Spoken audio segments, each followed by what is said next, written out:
My book is written in two parts, and the second half digs deep into a relationship with my great aunt.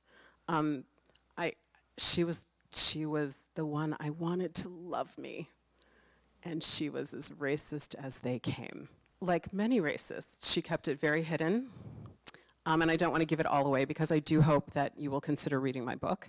But she made a tremendous scene at my sister's wedding, letting the world know what she thought of me. And although she had been like a surrogate parent to my mother did as my family did. You're not welcome here. We got a call many years later that she never had children, although she was married 8 times. And literally 8 times.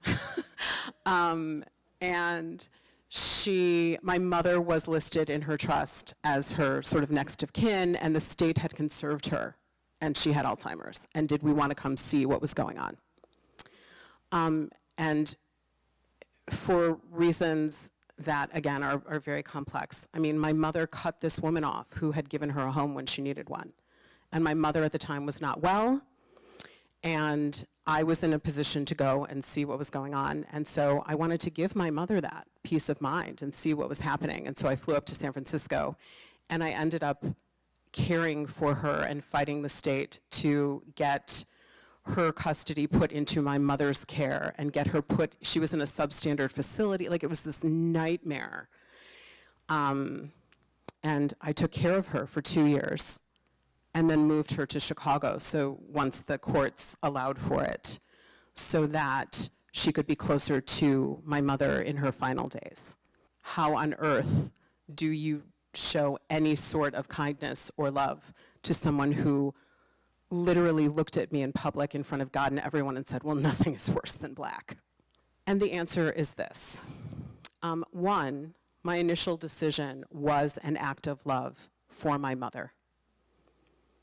I wanted her to have some sense of peace around that.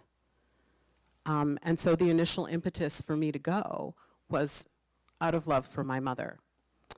But once I was there and I saw the state of things, and it was a state. I mean, it was horrifying. For me, there wasn't a choice to make, and here's why. At the end of the day, I think every person is faced with a moment where you have to decide who you are going to be in that moment, right? And we all say all kinds of things about the people that are terrible to us. I wouldn't spit on the best part of them. I'm going to wear a red dress to their funeral. We say all kinds of things. But when you are faced with a choice and you understand that walking away literally would leave this person to suffer, unspeakably suffer, to me, there was no choice to be made. I was not going to meet hate with hate, right? I know what it is to be hated simply because I exist. Why on earth would I put more of that out into the world in an act of vengeance? That's what it would have been. Leaving her there to suffer would have been an act of vengeance.